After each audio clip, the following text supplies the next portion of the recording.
The magazine slipped from Caroline's trembling fingers and landed face up on the cold marble floor. Her husband's hand, on another woman's thigh, 8 months pregnant with twins, standing in her own kitchen, making his favorite smoothie with exactly 7 ingredients, while the whole world already knew what she didn't. Her husband of 5 years, the tech CEO everyone admired, the man who promised her forever, photographed on a yacht in Monaco, with a 26-year-old Instagram model. But here's what Caroline didn't know yet. The affair didn't start 18 months ago like he claimed. It started 3 years ago. Before their engagement, before their wedding, before the fertility treatments that left her exhausted and hopeful. He was sleeping with another woman the night he proposed, and the $200,000 from her late father's inheritance, gone, transferred to his mistress's bank account for an apartment in her name. Caroline had 2 choices: disappear quietly with whatever scraps he offered, or fight back against a man with unlimited resources and zero conscience. She chose to fight, but she never expected who would stand beside her. Preston's biggest rival, a billionaire with his own secrets, a widower who recognized the look of someone whose world had just collapsed. What happens when betrayal leads to unexpected love?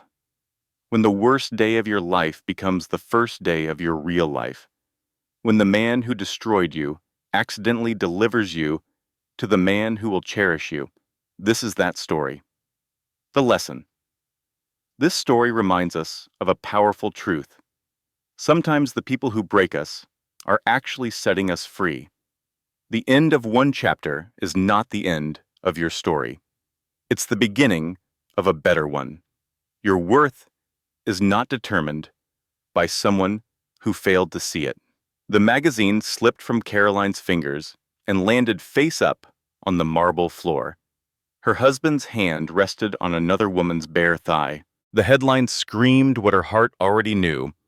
She stood frozen in her pristine kitchen, 8 months pregnant with twins, still holding the organic kale she'd been about to blend into Preston's favorite smoothie.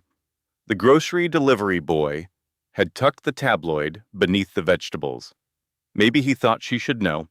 Maybe he just wanted to watch the world burn.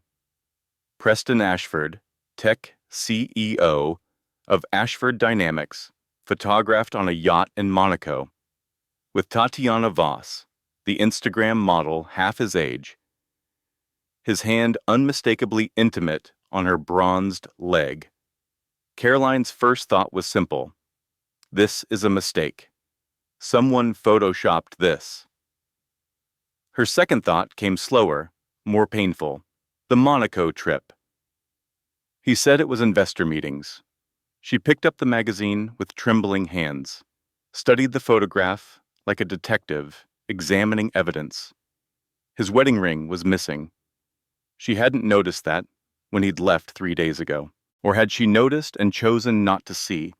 The twins kicked hard against her ribs, like they knew, like they were trying to warn her. She called Nell before she could think better of it. Her best friend answered on the second ring. Caroline, what's wrong? I need you to come over, now. I'm in court in 20 minutes. Nell, please. A pause, the sound of papers shuffling. I'm on my way. But Nell was 40 minutes across the city, and Preston would be home in 2 hours. Caroline had 2 hours to decide what kind of woman she wanted to be, the kind who pretended not to see, or the kind who demanded answers. She chose answers. She went to his home office. The door was locked, which had never bothered her before. She found the spare key in the junk drawer where it had always been. Her hands shook as she turned it. His desk was immaculate. Preston was fastidious about organization. Everything in its place, except for his marriage vows, apparently. She found nothing incriminating in the drawers, nothing in the filing cabinet. She was about to give up when she noticed his laptop, tucked beneath a stack of quarterly reports. He usually took it everywhere. She knew his password, Their anniversary. How romantic. The email folder labeled T contained 347 messages. She opened the first one. Last night was incredible. I can't stop thinking about you. When can I see you again? Dated 18 months ago. Caroline read 17 more emails before she had to stop, before the words started blurring together into a wall of betrayal, before the twins started kicking so hard she worried something was wrong. She closed the laptop, replaced it exactly where she'd found it, walked back to the kitchen. Then she sat on the cold marble floor, her pregnant belly pressing against her knees, and waited. Preston came home at 7:15, exactly on time. He always prided himself on punctuality. Caroline? Why are you sitting on the floor? She looked up at him. This man she'd married, this man she'd built a life with, this man who had been sleeping with someone else for 18 months while she underwent fertility treatments, while she suffered through morning sickness, while she decorated a nursery for babies conceived in lies. How long? His smile faltered. His eyes darted to the magazine on the counter. Caroline, let me explain. I already know. I read your emails, all 347 of them. So don't lie to me. Just tell me how long. He loosened his tie, sat down at the kitchen island like this was a business negotiation. 18 months. She nodded. 18 months of smoothies, 18 months of foot rubs when she was tired, 18 months of believing his late nights were about work. I'm not going to apologize for finding happiness, he continued. You and I haven't been right for years, you know that. I'm 8 months pregnant with your children. Our children, who will be fine. I'll make sure they have everything they need. The twins, not our babies, the twins, like they were a business expense. Preston, I gave up my career for this marriage. I gave up everything. And I gave you everything. This penthouse, the cars, the lifestyle. Don't pretend you were suffering. She stared at him, really looked at him, for the first time in years, and she saw a stranger, a man who measured love in square footage and stock options. I want you out, she said. He laughed, actually laughed. This is my apartment, Caroline. My name is on the deed. You can leave whenever you're ready. I'll have my attorney draw up papers. The doorbell rang. Nell. Thank God, her best friend pushed past Preston without acknowledgement, took one look at Caroline still sitting on the floor, helped her to her feet with gentle hands. We're leaving, Nell said. Tonight, don't sign anything. Don't say anything else. She's not going anywhere, Preston said. We're having a conversation. Nell turned to face him, all 5 feet 2 inches of divorce attorney fury. Preston, I've been waiting 3 years to tell you what I really think of you, but I'm going to save it for court. Caroline, get your purse. We're done here. In the elevator, Nell showed her what she'd found that afternoon. Bank records, shell companies. Preston had been hiding assets for 2 years. He was planning this, Caroline whispered. Before the fertility treatments. Before any of it. I know, honey, I'm so sorry. The elevator descended 42 floors. Caroline counted each one, counted her breaths, counted the kicks. At the lobby, Nell hailed a cab, gave the driver her mother's address. I called Vera on my way over. She's expecting you. Caroline's mother opened the door at 11:15 that night, took one look at her daughter, didn't ask questions, just opened her arms. I've got the guest room made up, Nell called ahead. Caroline collapsed into her mother's embrace. The tears came then, ugly, gasping sobs that shook her entire body. The twins kicked and kicked, as if protesting this sudden flood of grief. I was so stupid, Mom. The signs were all there. You weren't stupid. You were trusting. There's a difference. But sleep wouldn't come that night Because at 2 in the morning, Carolyn finally looked at the pregnancy app she'd been too afraid to open. The one she'd shared with Preston. He'd deleted his account, erased himself from their baby's digital timeline. Every photo, every milestone, gone. Like he'd never existed at all. 3 days passed before Preston's attorney contacted them. A meeting at his office, neutral territory, to discuss terms. Nell wanted to refuse, let him come to them, make him grovel. But Caroline wanted answers, wanted to look him in the eye and understand how the man she'd married had become this monster. They met in a glass-walled conference room on the 42nd floor of a downtown skyscraper. Preston sat on one side with his lawyer, a silver-haired shark named Davidson. Caroline and Nell sat on the other. "My client is prepared to be generous," Davidson began. "Mrs. Ashford will receive the marital home, a monthly stipend of $15,000, and full custody of the children, with reasonable visitation rights for Mr. Ashford." "That's not generosity," Nell said. "That's baseline. We want half of everything, including the shell companies in the Caymans." Preston's face tightened. He hadn't expected them to know about those. "Those assets are premarital," Davidson said smoothly. "They're not subject to division. They were funded with profits from Ashford Dynamics, which was founded during the marriage. We have documentation." The meeting devolved from there. Accusations flying across the table, numbers being thrown around like weapons. Caroline sat silent through most of it, watching Preston. He wouldn't look at her, not once. He stared at his lawyer, at his phone, at the wall. Anywhere but at the woman carrying his children. During a break, Caroline followed him to the coffee station. "Preston?" He turned, surprised she'd approached him. "I just want to understand," she said quietly. 18 months. You were planning a family with me while sleeping with her. How do you do that, Caroline? You're making this more complicated than it needs to be. Our children deserve to know why their father left. Their father didn't leave. Their father is right here. I just don't want to be married to their mother anymore." The words hit her like a physical blow. She felt her knees buckle. "You know what's funny?" she said, steadying herself against the counter. "I actually thought you loved me. I thought those 18 years meant something. They did mean something. They just don't mean anything anymore." His phone buzzed. He glanced at it, smiled. "I have to take this." He stepped away. She heard him say, "Hey, beautiful," before the door closed behind him. Nell found her, 10 minutes later, sitting on the bathroom floor, counting the tiles on the wall. "Caroline, what happened?" He called her beautiful, right in front of me, like I wasn't even there. Nell helped her up, guided her to the sink, ran cold water over her wrists.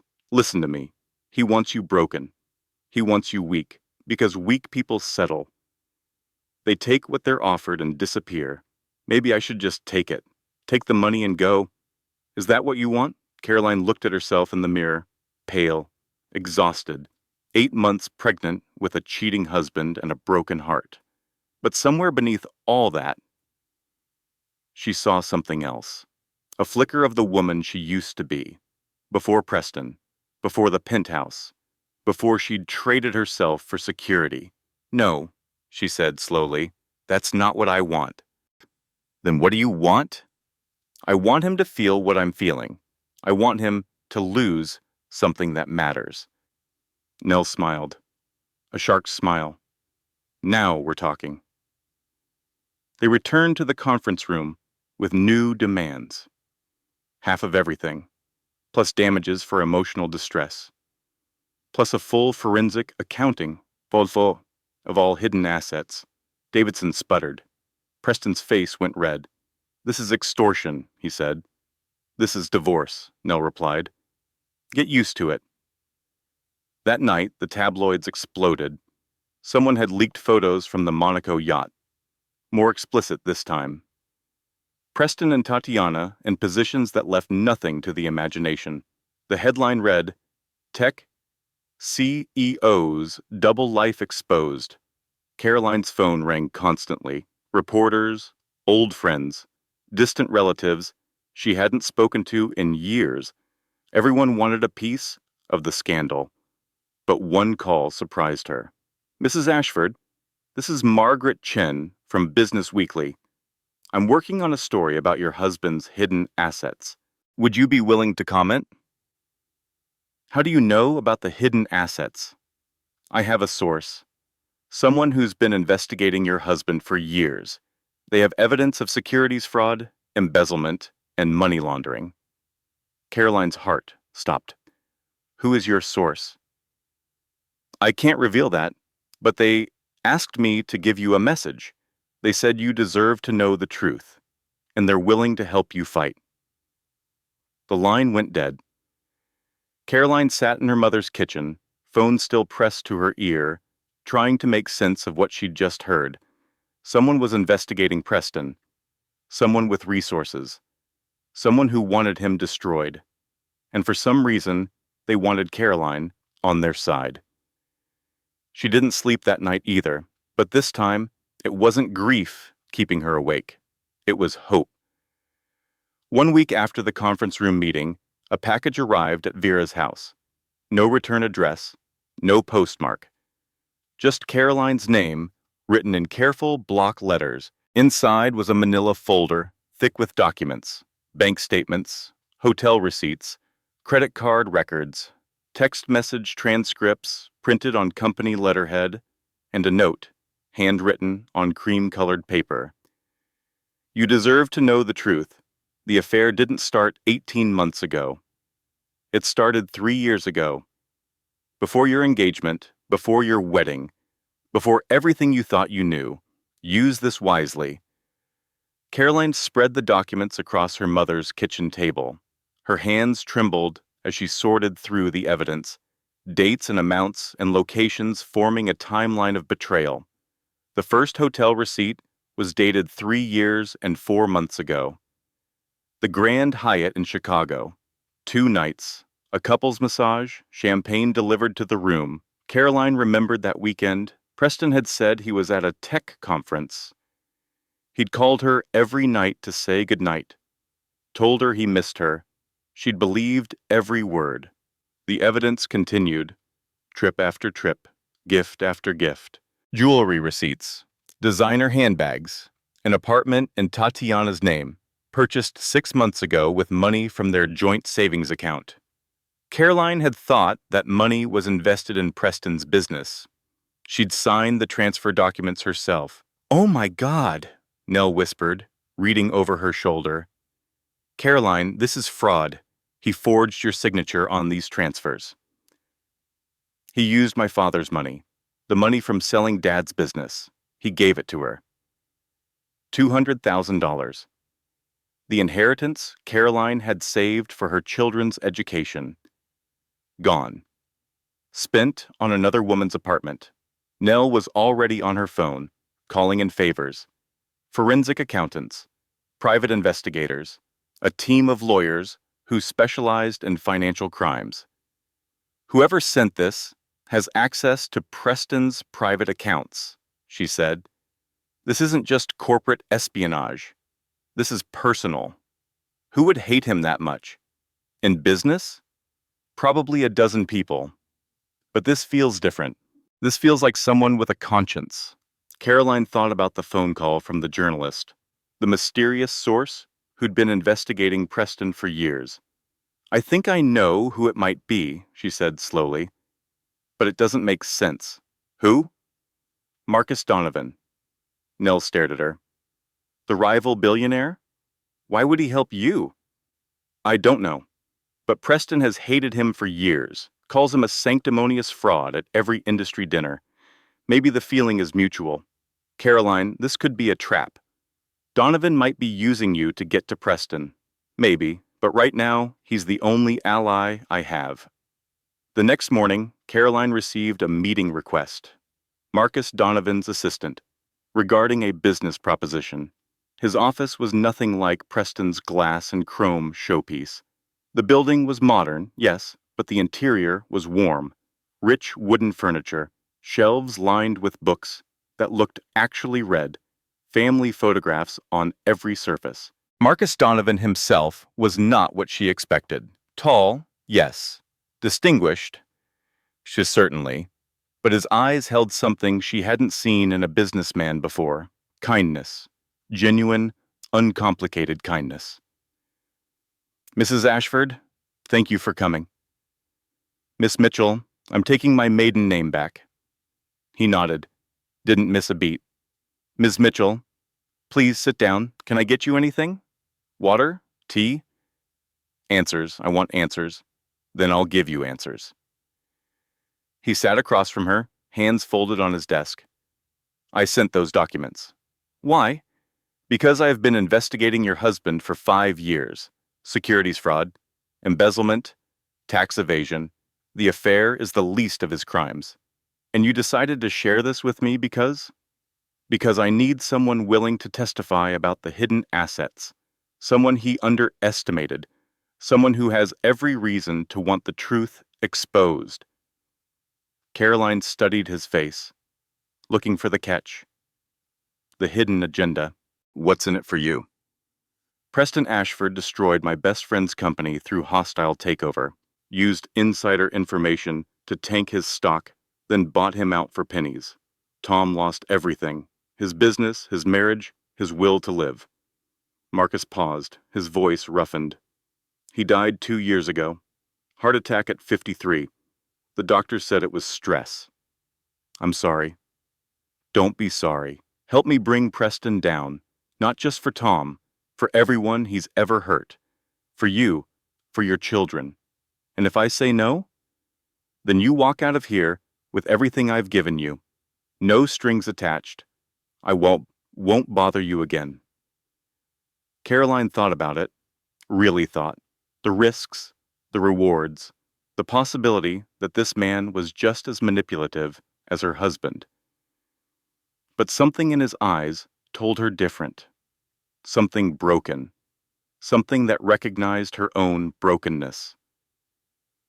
I'll need time, she said finally, to think about it. Take all the time you need. She stood to leave. At the door, she turned back. Mr. Donovan, why did you really help me? The truth. He was quiet for a long moment. My wife died 3 years ago. Ovarian cancer. I watched her fight with everything she had until the very end. His voice cracked slightly. I have a weakness for women who refuse to give up. Caroline left his office with more questions than answers, but also with something she hadn't felt in weeks. Hope. 2 weeks later, Caroline agreed to work with Marcus, but on her terms. They met at a neutral location, a quiet cafe in Cambridge where nobody knew either of them.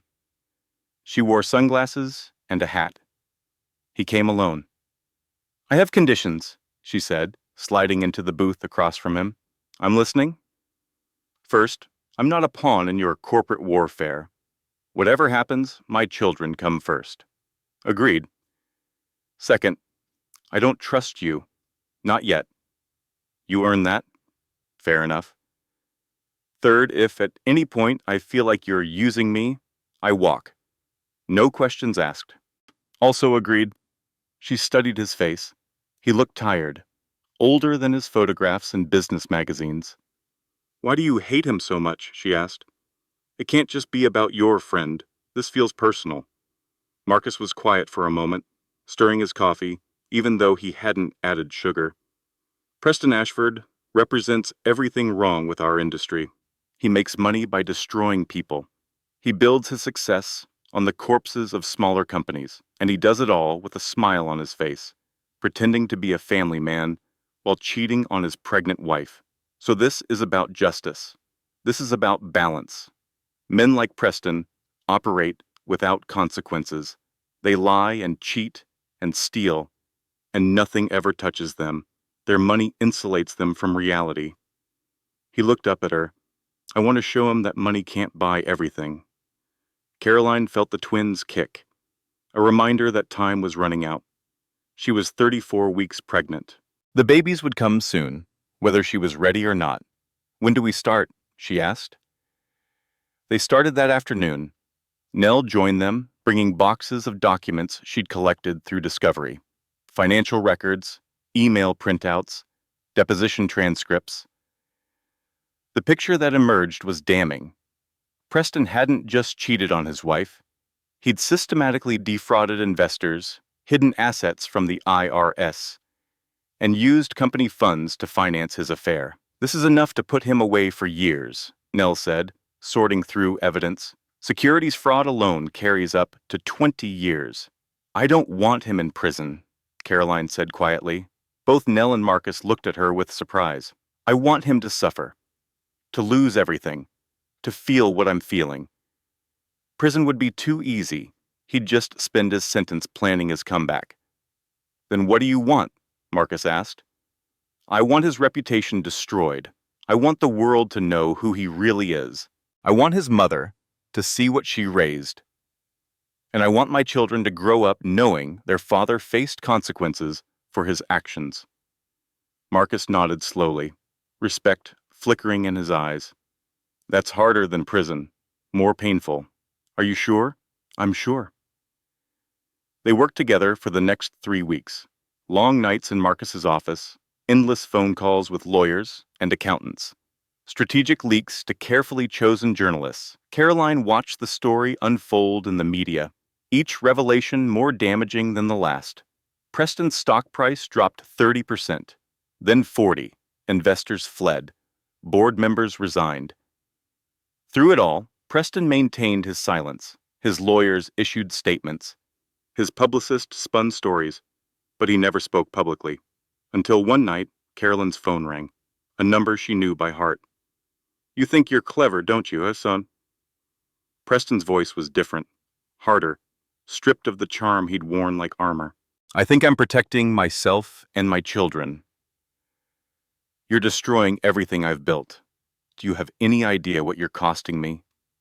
"About $200,000, if we're counting. The same amount you gave to your mistress from my father's inheritance." Silence. That was different. "How?" "It doesn't matter. Listen to me carefully, Caroline. If you don't stop this crusade, I'll take those babies from you. I'll make sure you never see them again." The threat hung in the air between them. Cold, calculated. "Is that a threat, Preston?" "It's a promise. I have lawyers you've never heard of, resources you can't imagine. Stop now or I'll destroy you." Caroline's hand shook, but her voice stayed steady. "I've already been destroyed. You did that the moment you decided another woman was more important than your family. There's nothing left for you to take." She hung up before he could respond. That night, she couldn't sleep, couldn't stop hearing his voice, the cold certainty that he would follow through on his threat. At 3 in the morning, her phone buzzed, a text from an unknown number. "Whatever he threatened, don't believe it. I have people watching. You're safe." She didn't ask who sent it. She already knew. The pains started at 6 in the morning. 7 weeks early, Caroline was alone in her mother's house. Vera had gone to the pharmacy.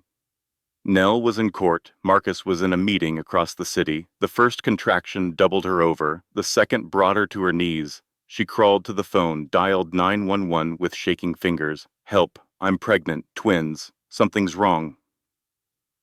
The ambulance arrived in 8 minutes. The longest 8 minutes of her life. She lay on the cold kitchen floor, breathing through contractions that came faster and faster, terrified that her babies were dying inside her. At the hospital, everything became a blur. Doctors, nurses, machines beeping, needles in her arm. "We need to do an emergency cesarean," Dr. Holloway said, her face professionally calm, but tight with concern. "The babies are in distress." "Are they going to be okay?" "We're going to do everything we can." They wheeled her into surgery. The lights were too bright. The room was too cold. Caroline counted the ceiling tiles while they prepared her. 17, 18, 19. "Is anyone coming?" a nurse asked. "Someone we should call?" Caroline thought of Preston. He should be here. He was their father. He should be holding her hand, telling her everything would be okay. But he wasn't coming. He'd made that clear. My mother, Vera Mitchell. She should be in the waiting room by now. Anyone else? Caroline closed her eyes, felt the tears sliding down her temples. No, there's no one else. Owen came first. 4 pounds, 2 ounces, a thin cry that pierced through the surgical drapes. Then Rosalie. 3 pounds, 15 ounces. Silent at first, then a gasp, then a cry. Both babies are breathing, Dr. Holloway said. We're taking them to the NICU for observation. You did great, Caroline. But Caroline barely heard her. The anesthesia was pulling her under, dragging her into darkness. She woke up alone, hospital room, late afternoon light, an IV in her arm. Vera was there, asleep in the chair beside her bed. Mom? Vera's eyes flew open, relief flooding her face. Oh, thank God. Caroline, you scared me half to death. The babies. Where are the babies? They're okay. They're in the NICU. Small but strong. The doctor said you can see them when you're strong enough to stand. I want to see them now. A nurse helped her into a wheelchair, pushed her down the hallway to the NICU. Through glass doors, into a room full of tiny plastic boxes and beeping monitors. Owen was in the first incubator, so small, so fragile. Tubes and wires connected to his tiny body. Rosalie was in the second, even smaller, her chest rising and falling with each precious breath. Caroline pressed her hands against the glass. She couldn't touch them, couldn't hold them, could only watch and pray. They're fighters, the nurse said gently. Both of them, they've got good lungs. Can I stay here, just for a while? As long as you need. She stayed for hours, watching her babies breathe, counting their heartbeats on the monitor. 12, 13, 14. At midnight, a nurse brought her a breast pump, showed her how to use it. Caroline sat in a hospital chair at 2 in the morning, pumping milk for babies she couldn't touch, staring at the wall, completely numb. This was not how it was supposed to be. Preston should be here. They should be celebrating, taking photos, calling family. Instead, she was alone, in a NICU, with 2 premature babies and a heart full of shattered dreams. She cried until she couldn't anymore. Then she sat in silence, listening to the machines, counting the beeps. At 4 in the morning, a delivery arrived. A nurse brought it in, looking confused. This was left at the front desk. For you. A container of homemade soup, still warm, a handwritten note. Your mother said you haven't eaten. The cafeteria soup is terrible. This is my late wife's recipe. It's the only thing that helped when nothing else did. Take care of yourself, Caroline. Your babies need their mother strong. No signature. But she knew who it was from. She ate the soup, every drop. It tasted like comfort, like kindness, like someone giving a damn when no one else did. And for the first time since the tabloid photograph, Caroline felt something besides grief. She felt grateful. 3 weeks in the NICU, 21 days of watching, waiting, praying. Owen gained weight first. Then Rosalie. Their lungs grew stronger. Their cries grew louder. The tubes came out one by one. On the 22nd day, Dr. Holloway smiled for the first time. They're ready to go home. Caroline dressed them in matching yellow onesies, strapped them into car seats she'd ordered online at 3 in the morning, carried them out of the hospital into the September sunshine. Vera was waiting with the car. Nell stood beside her, holding balloons. Welcome home, little ones, Vera said, tears streaming down her face. Welcome home. Caroline's mother had transformed the guest room into a nursery. Yellow walls, white cribs, a rocking chair that had belonged to Caroline's grandmother. Nothing from the penthouse, nothing from Preston. This was a fresh start. That night, Caroline fed the twins at 2 in the morning, then at 5, then at 7. Her body ached. Her eyes burned, but every time she looked at Owen and Rosalie, she felt something she'd forgotten existed. Purpose. She wasn't just Preston's abandoned wife anymore. She wasn't just a victim of his betrayal. She was a mother, and her children needed her strong. The custody hearing came 6 weeks later. Preston demanded 50%. His lawyers painted Caroline as unstable, vindictive, influenced by Marcus Donovan's personal vendetta. Nell destroyed them. She presented medical records showing Preston missed every prenatal appointment, text messages proving he hadn't called for 2 days after the emergency birth, bank records showing he'd moved $200,000 to his mistress while his wife was pregnant. The judge listened, reviewed the evidence, made his decision. Full custody awarded to the mother. Father receives supervised visitation, contingent on completion of a parenting course. Next hearing in 6 months. Preston's face went white. For the first time since the tabloid photograph, Caroline saw real emotion in his eyes. Fear.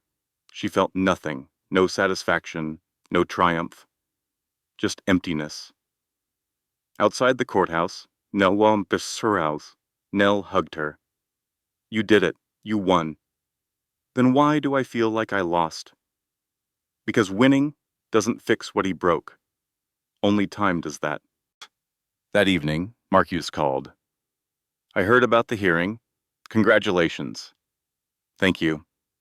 And thank you for everything. The soup, the documents, all of it. You don't owe me thanks. You did this yourself. I couldn't have done it alone. Silence on the line. Then softly, neither could I. When Emma was sick, I couldn't have gotten through it alone either. Emma, his wife's name. He'd never said it before. How did you get through it? One day at a time, sometimes 1 hour at a time, focusing on what I could control and letting go of what I couldn't. Does it ever stop hurting? No, but it changes. The sharp pain becomes a dull ache, and eventually you realize you can carry it, that it's part of you now, but it doesn't have to define you. Caroline looked at her twins sleeping in their cribs. So small, so perfect. I want to keep working with you, she said. Against Preston. I want to see this through. Are you sure? The worst is still ahead. I'm sure. Marcus was right. The worst was still ahead. The SEC investigation, the fraud charges, the public humiliation as every newspaper in the country printed stories about Preston's crimes. But Caroline faced it all, not as a victim, not as a pawn, as a survivor.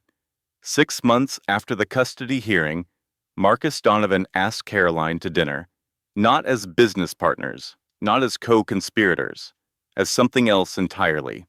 She said no at first. Too soon. Too complicated. Too many reasons why it couldn't work. He accepted her rejection with grace. Didn't push, didn't pressure, just continued being her ally, her supporter, her friend. But something shifted between them. Small moments that accumulated into something larger.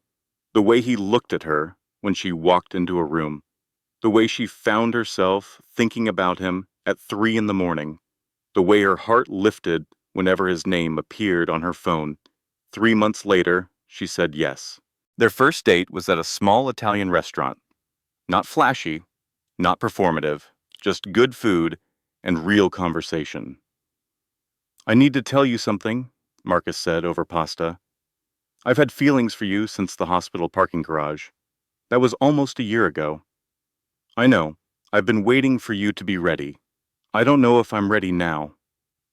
He reached across the table, took her hand.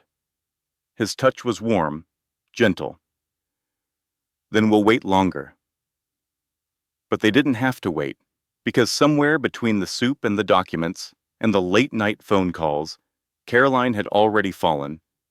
She just hadn't let herself admit it. They took things slowly. Dinners that turned into long walks that turned into movie nights on the couch, movie nights that turned into him staying to help with the 2 in the morning feeding. He was patient. He was kind. He asked before he touched her, told her she was beautiful when she was covered in spit up and hadn't slept in 3 days. "Why me, she asked one night. "You could have anyone. Models, actresses, women without baggage and ex-husbands and infant twins. I don't want anyone. I want someone real, someone strong, someone who knows what it's like to survive the worst day of their life and keep going. That's a lot to put on a person. You're more than capable of carrying it." The twins' first birthday arrived, a party in Vera's backyard, cake and balloons, and too many presents. Owen tried to eat his entire piece at once. Rosalie threw hers at the dog. Marcus was there, helping Graham corral the chaos. He fit into her life so naturally, like he'd always been there, like he'd been waiting for her all along. Preston was not there. He was preparing for his trial. Caroline watched Marcus blow bubbles with her children and felt something she'd given up on, ever feeling again: joy. That night, after the twins were asleep and the house was quiet, Marcus sat with her on the porch. "I love you, Caroline." She had known it was coming, had been bracing herself for weeks. "Marcus, You don't have to say it back. I just wanted you to know." But she did want to say it back. That was the terrifying part. "I love you too. I think I have for a while." He kissed her then, soft and sweet and full of promise. And Carolyn realized that endings could become beginnings, that the worst thing that ever happened to her had led her to the best thing, that sometimes the universe breaks you apart just so it can put you back together better. Preston Ashford's trial lasted 6 weeks. Securities fraud, embezzlement, tax evasion, 15 counts in total. Caroline testified on the 3rd day. She wore a navy blue dress and her mother's pearl earrings. She kept her voice steady and her eyes forward. The prosecutor walked her through the evidence, the hidden accounts, the forged signatures, the money transferred to Tatiana's name. "Did you authorize these transfers, Ms. Mitchell?" "No." "Did you have any knowledge of these accounts?" "Not until after our separation." "And when you discovered the extent of your husband's financial deception, what was your reaction?" Caroline paused, looked at Preston, sitting at the defendant's table. He stared straight ahead, refusing to meet her eyes. "I felt betrayed, not just because of the affair, but because I trusted him. I believed in him, and he used that trust to steal from me, from our children." The defense attorney tried to discredit her, painted her as bitter, vengeful, manipulated by Marcus Donovan. But the evidence spoke for itself. Bank records, email trails, witness testimony from former employees who'd watched Preston cook the books for years. The jury deliberated for 3 days, guilty on all counts. Preston Ashford was sentenced to 8 years in federal prison. His assets were frozen. His company was dissolved. His reputation was destroyed. Caroline watched the verdict from the gallery, watched the bailiffs lead Preston away in handcuffs, watched his mother, Judith, collapse in tears. She felt nothing. No satisfaction, no triumph, just exhaustion. Marcus found her in the hallway afterward. "How do you feel?" "Empty." "That's normal. Justice doesn't heal wounds. It just closes chapters. I thought I'd feel happy, vindicated, something. Give it time. The feelings will come." He was right. They did come. Later that night, sitting alone in her childhood bedroom, Caroline finally cried. Not tears of grief this time, tears of release, of relief, of letting go. It was over. The nightmare that had started with a tabloid photograph was finally over. She was free. 2 years passed, 24 months of rebuilding, of healing, of learning to trust again. Owen and Rosalie grew into toddlers, walking, talking, demanding, exhausting, and wonderful. Caroline went back to work, a marketing position at a nonprofit that helped women escaping financial abuse. She knew that world too well. The confusion, the shame, the feeling that you're going crazy when everyone around you insists nothing is wrong. Marcus proposed on a Tuesday. No fanfare, no photographers. Just the two of them and a ring that had belonged to his grandmother. "I know you have reasons not to trust marriage," he said, "but I'm asking anyway. Marry me, Caroline. Let me be Owen and Rosalie's father. Let me spend the rest of my life proving that not all men are like Preston. You already proved that, a long time ago." She said yes. The wedding was small, garden venue, 50 guests. Vera walked Caroline down the aisle, and Nell stood as her maid of honor. Owen served as ring bearer.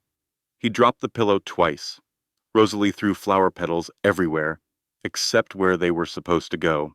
Marcus cried when he saw her in her dress, didn't try to hide it. "You're beautiful," he whispered. "You're biased." "Absolutely, and I always will be."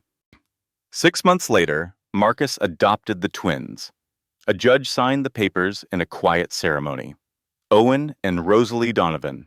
Officially, legally, forever. They called him Dad now. They knew about Preston. Caroline had always been honest with them. But Preston was a story to them, not a presence. A chapter in their history, not a character in their lives. One morning, 3 weeks after the adoption, Caroline received a letter. Prison postmark. Preston's handwriting. She almost threw it away. Almost decided his words didn't deserve her attention anymore. But curiosity won. She opened the envelope. "Caroline, I know I don't deserve your time or your forgiveness. But I need you to know I'm sorry. Not because I got caught. Not because I'm sitting in a cell with nothing but time to think. Because I finally understand what I threw away. I had a family. A real family. Children who would have loved me. A wife who did love me.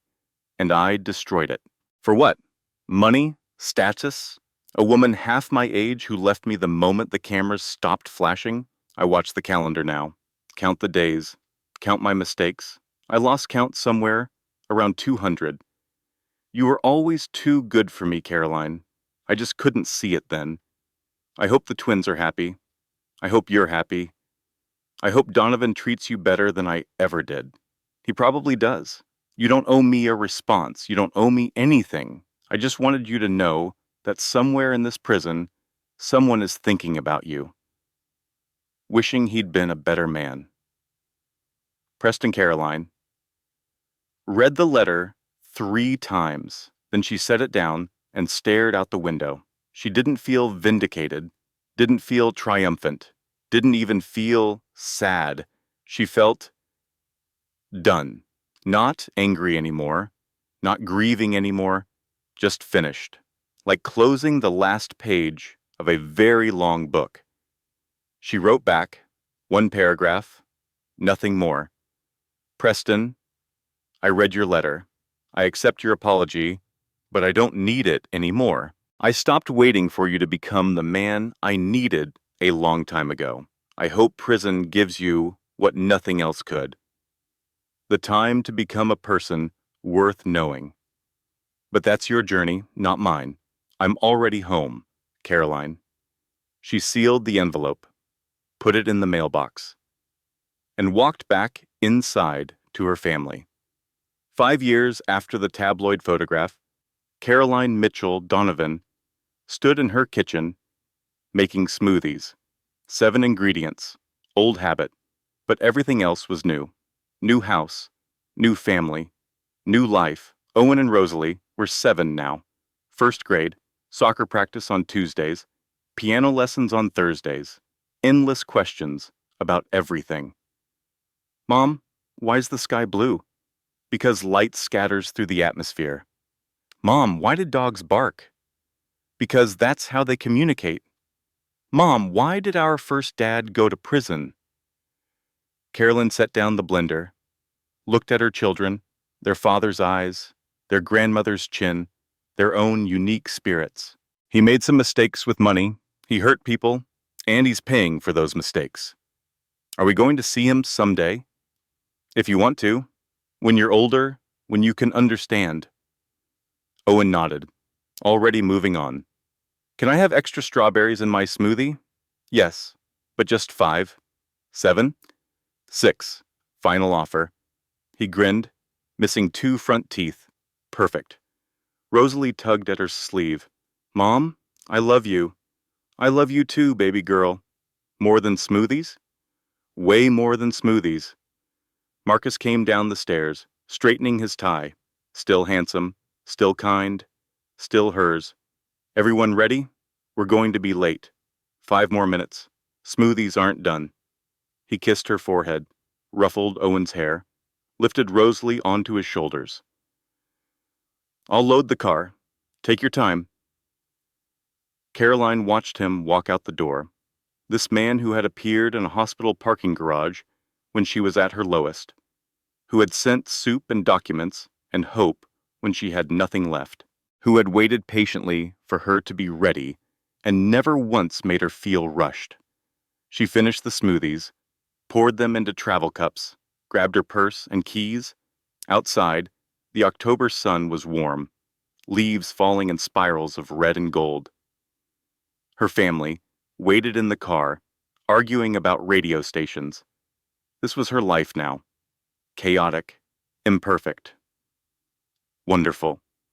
She thought about the woman she'd been 5 years ago, standing in a penthouse kitchen, pregnant and oblivious, making smoothies for a husband who was sleeping with someone else. That woman was gone. In her place stood someone stronger, someone who had walked through fire and come out forged, someone who knew that endings could become beginnings, that loss could become gain, that the worst day of your life could lead to the best. She climbed into the passenger seat. Rosalie immediately asked if they could get ice cream after soccer. Maybe, if you do your best at practice. I always do my best. I know you do, sweetheart. Marcus pulled out of the driveway. Owen started singing along badly to the radio. Rosalie joined in. Caroline laughed until her eyes watered. And somewhere, deep inside, in the place where grief had lived for so long, she felt something shift. Not closure, exactly. Not forgetting, but acceptance, peace. She had learned the most important lesson. The best revenge isn't revenge at all. It's building a life so full, so rich, so beautiful that the people who tried to destroy you become footnotes in your story. She had her children, her husband, her mother, her work that mattered, friends who showed up. She had everything, and Preston Ashford, sitting in his prison cell, counting his mistakes, had nothing but time. Caroline turned up the radio, sang along with her children. Let the October sun warm her face. She was finally, completely, irrevocably home. If this story touched your heart, if you've ever felt betrayed, or lost, or wondered if starting over was possible, you're not alone. Hit that like button if you believe in second chances. Drop a comment and tell us. Have you ever turned your worst moment into your greatest victory? Share this story with someone who needs to hear that better days are coming. And if you haven't already, subscribe to our channel and ring that notification bell. We bring you powerful stories of resilience, redemption, and hope every single week. Your support helps us continue creating content that matters. Now, settle in. This journey is worth every minute. Closing disclaimer: this content was carefully researched, developed, and manually edited by our team to deliver meaningful stories and valuable life lessons to our audience. Thank you for being part of our community.